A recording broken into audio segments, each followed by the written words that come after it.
Assalamualaikum warahmatullahi wabarakatuh. Kami dari kelompok 12 yang beranggotakan saya Sri Nur Aini dan dua rekan saya yaitu Ismi Husnul Khotimah dan Rosi Nurmayasari akan mempresentasikan tentang laporan keuangan syariah auditif catatan atas laporan keuangan. Baik, pemateri pertama akan disampaikan oleh rekan saya yaitu Ismi Husnul Khotimah, dan yang kedua yaitu Rosi Nurmayasari, dan yang ketiga akan disampaikan oleh saya sendiri. Baik, untuk mempersingkat waktu, kita simak penjelasan dari pemateri pertama.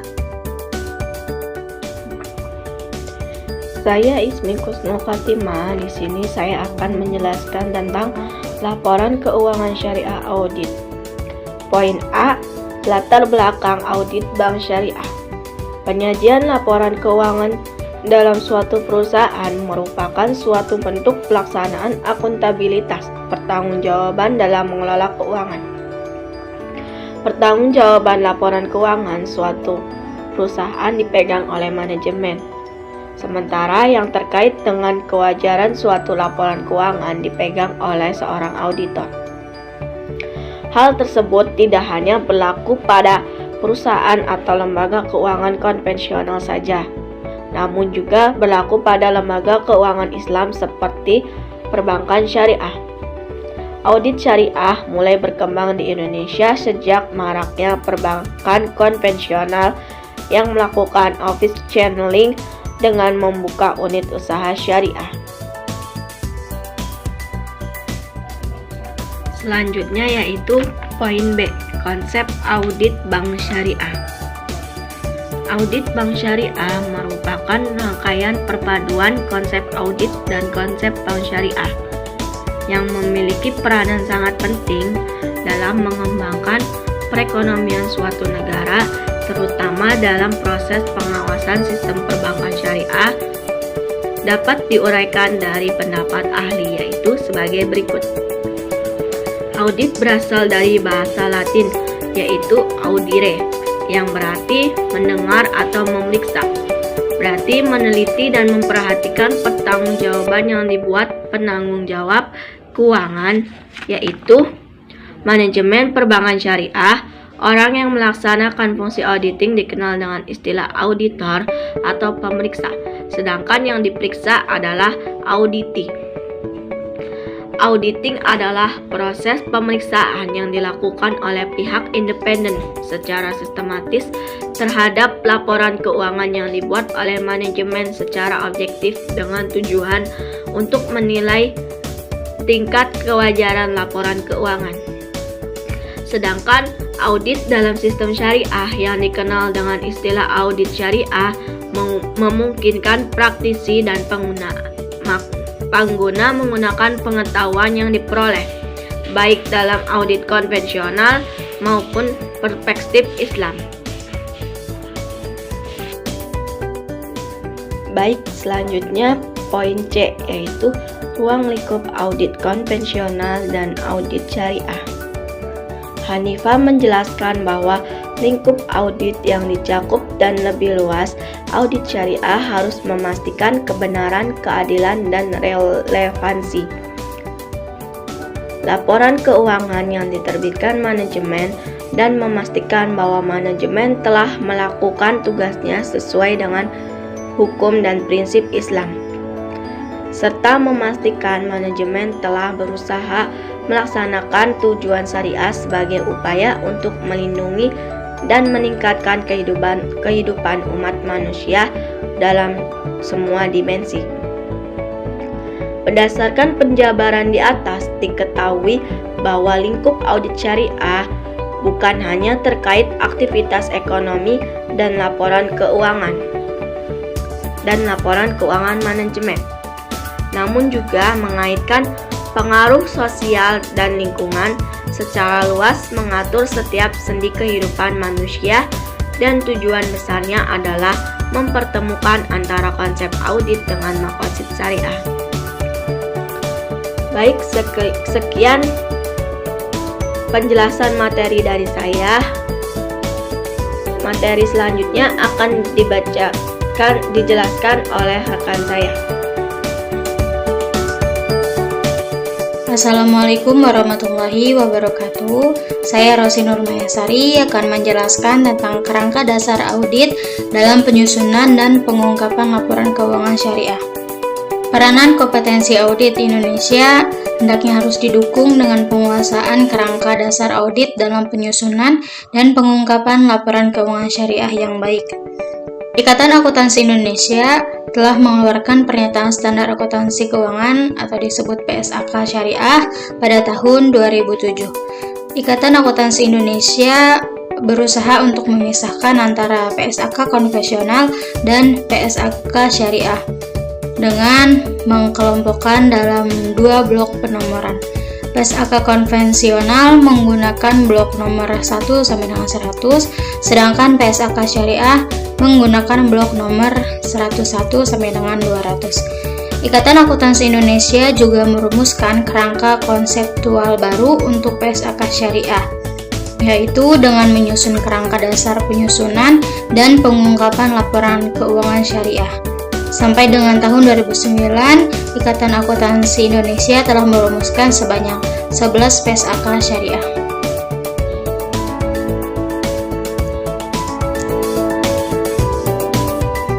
Materi selanjutnya yaitu peranan dan jenis-jenis audit bank syariah.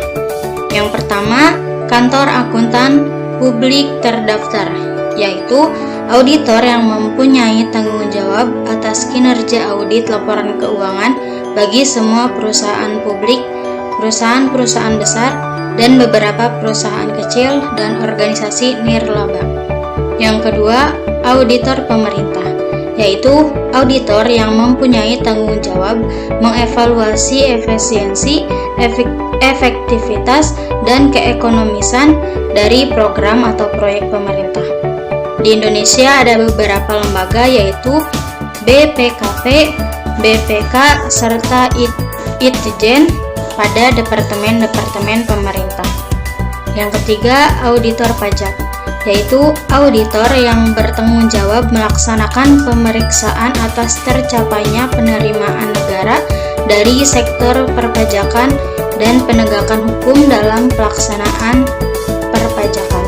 Yang keempat, internal auditor, yaitu auditor yang bekerja di suatu perusahaan untuk melaksanakan audit bagi kepentingan manajemen perusahaan. Sebagai contoh, di BUMN di Indonesia ada unit sistem pengendalian internal yang menangani hal tersebut. Yang kelima, auditor syariah, yaitu auditor yang bekerja pada suatu lembaga keuangan Islam dan harus memiliki sertifikat audit syariah. Audit dalam bank syariah dapat dikembangkan ke dalam 3 jenis kegiatan audit pada bank syariah. Yang pertama, audit keuangan syariah, yang kedua, audit operasional bank syariah, dan yang ketiga, audit kepatuhan syariah.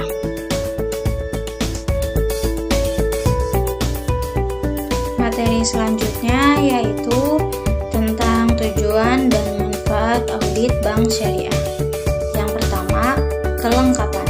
Untuk memastikan bahwa semua transaksi telah dicatat atau dalam jurnal yang sebenarnya telah disertakan. Yang kedua, akurasi.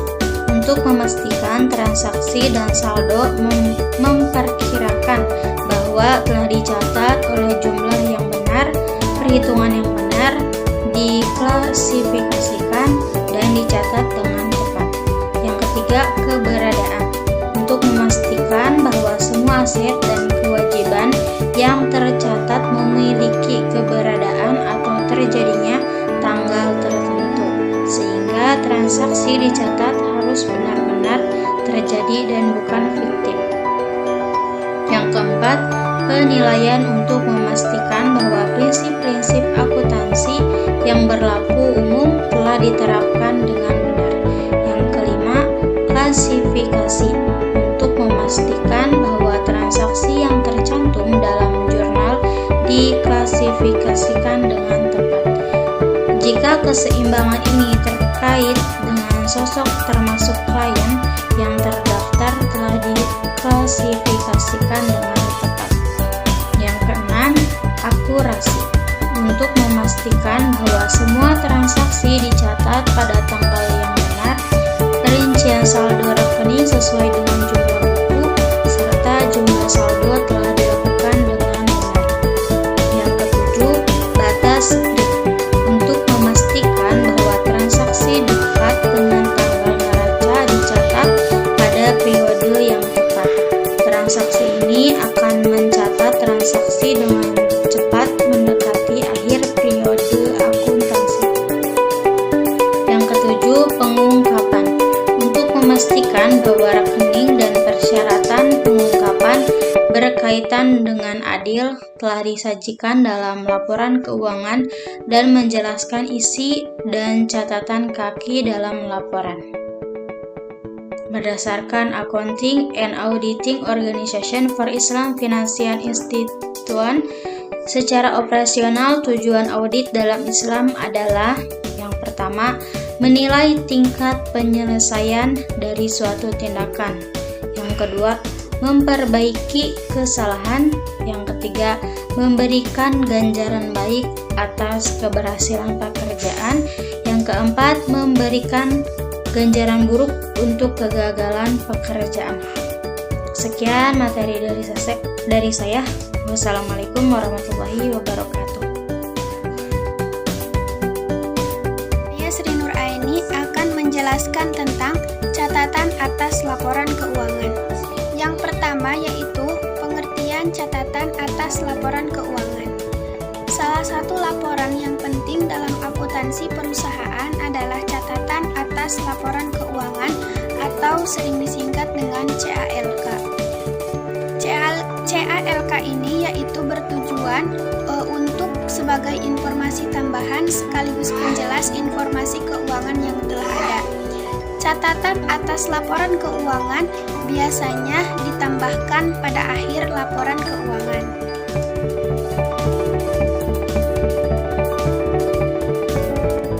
Yang selanjutnya yaitu unsur-unsur catatan atas laporan keuangan. Membuat catatan atas laporan keuangan tidaklah sembarangan. Harus ada unsur-unsur yang wajib dimasukkan ke dalam catatan tersebut. Di antaranya yaitu yang pertama, unsur umum atau penjelas perusahaan. Biasanya berisi tentang latar belakang berdirinya perusahaan tersebut. Selain itu, juga bisa berisi visi misi, status badan hukum, penawaran saham, dan kebijakan lainnya. Yang kedua, kebijakan akuntansi. Unsur selanjutnya yaitu kebijakan akuntansi seperti asumsi dasar dalam penyusunan laporan keuangan, pengukuran laporan keuangan, dan lain sebagainya. Unsur yang ketiga ada kebijakan standar akuntansi keuangan. Singkatan dari standar akuntansi keuangan yaitu sering disebut dengan SAK. Peraturan yang ada dalam SAK sudah mencantumkan apa saja yang harus tertulis dalam laporan keuangan. Unsur yang keempat yaitu informasi kebijakan fiskal atau keuangan. Nah, di dalam unsur-unsur ini menyajikan informasi tentang yang pertama, ekonomi makro, yang kedua, kebijakan ekonomi, yang ketiga, pencapaian target APBD atau APBN, yang keempat, hambatan perusahaan untuk mencapai target. Unsur yang kelima ada ikhtisar pencapaian kinerja. Ikhtisar berarti rangkuman atau ringkasan dari pencapaian kerja yang sudah dilakukan oleh perusahaan dalam periode tertentu. Unsur yang keenam ada pengguna laporan keuangan. Catatan atas laporan keuangan memiliki unsur pengguna laporan keuangan. Contohnya seperti orang yang bisa menggunakan laporan keuangan yaitu pemerintah, investor, dan masyarakat. Kemudian, ada tata cara dalam membuat catatan atas laporan keuangan. Yang pertama, kita harus memperhatikan struktur. Struktur atas laporan keuangan yang pertama adalah gambaran umum perusahaan, seperti tentang pendirian perusahaan yang terdiri dari informasi tentang nomor dan tanggal akta pendirian. Yang kedua, riwayat ringkas perusahaan. Yang ketiga, lokasi kegiatan. Yang keempat, bidang usaha utama perusahaan. Yang kelima, tanggal mulainya beroperasi perusahaan. Kemudian yang kedua, penerapan pernyataan dan interpretasi SAK. Selanjutnya, kita membuat penerapan pernyataan dan interpretasi SAK yang sesuai dengan aturan yang berlaku pada saat itu. Cara yang ketiga yaitu kebijakan akuntansi penting. Nah, pada bagian catatan informasi ini harus tertulis dasar penyusunan kepatuhan terhadap SAK, aset tetap, piutang usaha, dan masih banyak yang lainnya. Cara yang keempat yaitu informasi tambahan dalam pos yang disajikan. Catatan atas laporan keuangan juga berisi informasi tambahan dalam pos yang sudah tersajikan.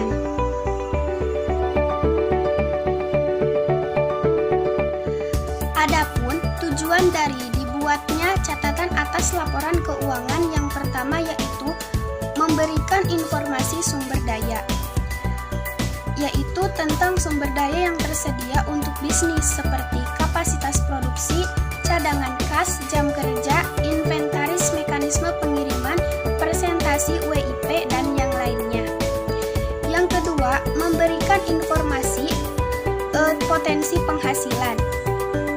Catatan laporan keuangan juga harus mengisyaratkan tentang potensi penghasilan bisnis. Dengan aset dan kewajiban ekonomi manajemen dapat memutuskan tingkat ekspansi. Ketiga komponen laporan keuangan secara bersamaan harus memberikan informasi tentang kapasitas pendapatan entitas. Tujuan yang ketiga yaitu dasar pengambilan keputusan. Catatan atas laporan keuangan bertujuan untuk menjadi dasar dalam pengambilan keputusan oleh perusahaan seperti pemilik perusahaan, pemerintah, direktur, karyawan, pelanggan, pemasok, penyedia keuangan, dan masyarakat luas. Tujuan yang keempat yaitu untuk melaporkan efektivitas dan efisiensi pengelolaan. Pemilik perusahaan tidak punya waktu untuk menghadiri bisnis setiap harinya, sehingga pemilik perusahaan menunjuk manajemen untuk menantikan entitas tersebut. Yang kelima, meningkatkan pemahaman pengguna akhir. Pengguna akhir seperti pemilik atau untuk siapa laporan keuangan disusun. Semua undang-undang peraturan, standar akuntansi, kerangka akuntansi ada di catatan atas laporan keuangan untuk memastikan pemahaman pengguna akhir. Laporan keuangan adalah ringkasan dari kegiatan operasional perusahaan selama periode tertentu dan oleh karena itu diperlukan untuk menyediakan berbagai penjelasan untuk membantu pemilik memahami laporan dengan baik. Yang keenam, ada tujuan lainnya. Tujuan lainnya dari catatan atas laporan keuangan yaitu membantu menyelesaikan perselisihan yang timbul antara berbagai pihak. Selain itu juga, catatan tersebut juga bertujuan untuk memberikan informasi tentang kredibilitas entitas di dunia keuangan.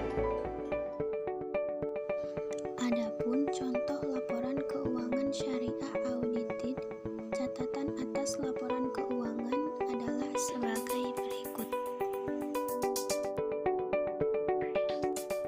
Ini adalah contoh laporan keuangan syariah audited PT Bank Syariah Mandiri.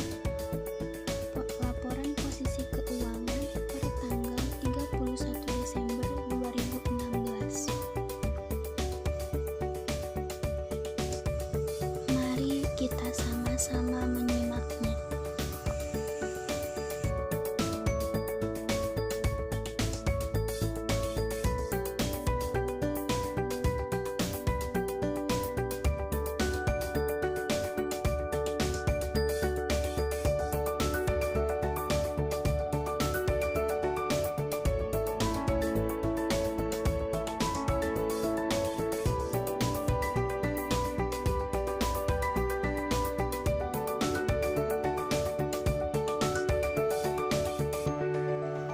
Berikut ini ada contoh catatan atas laporan keuangan PT Bank Syariah Mandiri pada tanggal 31 Desember 2016 yang di dalamnya terdapat latar belakang.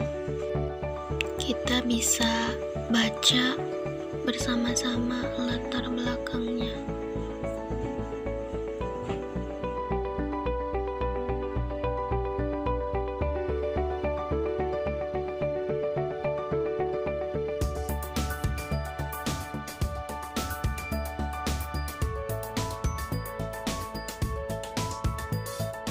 Selain latar belakang juga terdapat ikhtisar kebijakan akuntansi yang penting, seperti dasar penyusunan laporan keuangan.